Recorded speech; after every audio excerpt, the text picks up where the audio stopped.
મિત્રો આજના એક નવા બ્લોગની અંદર તો અત્યારે આપણે સવારમાં 9:30 જોઈ લો ગાયો લઈને આવી ગયા છીએ. જુઓ કેવું મસ્ત લોકેશન છે, આકડાના ફૂલ છે બધું છે ગાઈસ. તો ગાયો બધી આપણે ચારવા આવી ગયા છીએ અત્યારે વહેલા 9:30.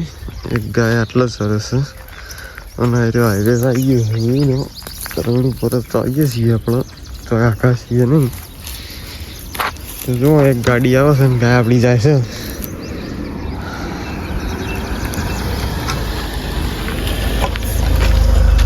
ગાડી આવે સીધી ગાઈસ, ગાડી જાય છે મરતોલી બાજુ અને ગાય આપણી લાવી દીધી છે પાછી. અડધી ગાય પણ પેલી બાજુ ચરે છે ગાય, જોઈ લો તમે, ગાય જોઈ શકતા હશો લગભગ. તો એક ગાય આમાં પણ ચરે હા. તો મળીએ પછી, ત્યાં સુધી બને રહેજો બ્લોગની અંદર. પાણી પીને મિત્રો આપણે જવાનું હતું અત્યારે કૌવાળા ખેતરમાં જવાનું છે. તો ત્યાં જઈ અને હું તમને બતાવું. જો પાણી પી અને ગાયો આમાં હેડી છે રોડ.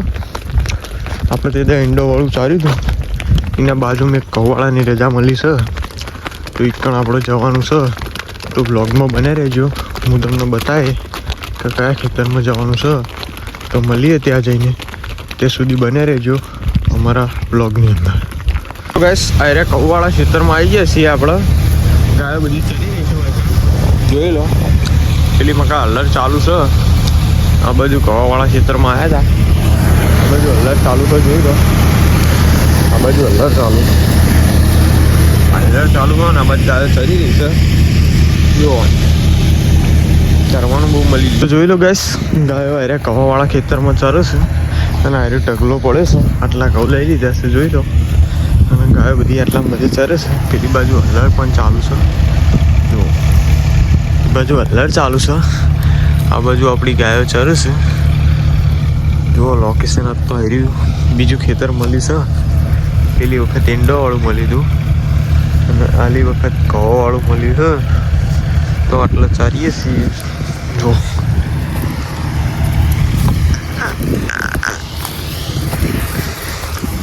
इसके पागल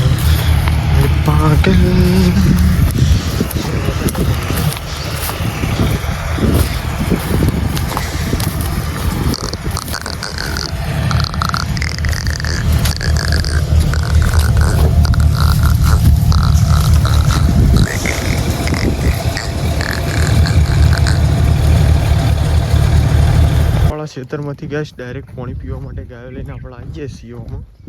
જોઈ લો ખાડામાં તો પાણી છે ગેસ, એટલા માટે પીવા લઈને આવી જઈએ છીએ. જુઓ ગાયો બધી પાણી પી રહી છે. હજુ ચેડીથી અડધી આવી જાય છે અને બીજી જે મોરી ગાયો આવી જતી એની પાણી પીવાની છે. પાણી પીવા માંડવાની છે. તો આમાં પાણી પીને અને ઘર બાજુ જવાનું છે. ભેંસ આવી નથી ગઈ છે, હજુ બીજી બધી ગાયો આવી ગઈ છે. ભેંસ આવી નહીં, ભેંસ બાકી છે. ક્યાં જવું હે? આખલો આવી ગયો જુઓ ગેસ પાણી પીવા માટે.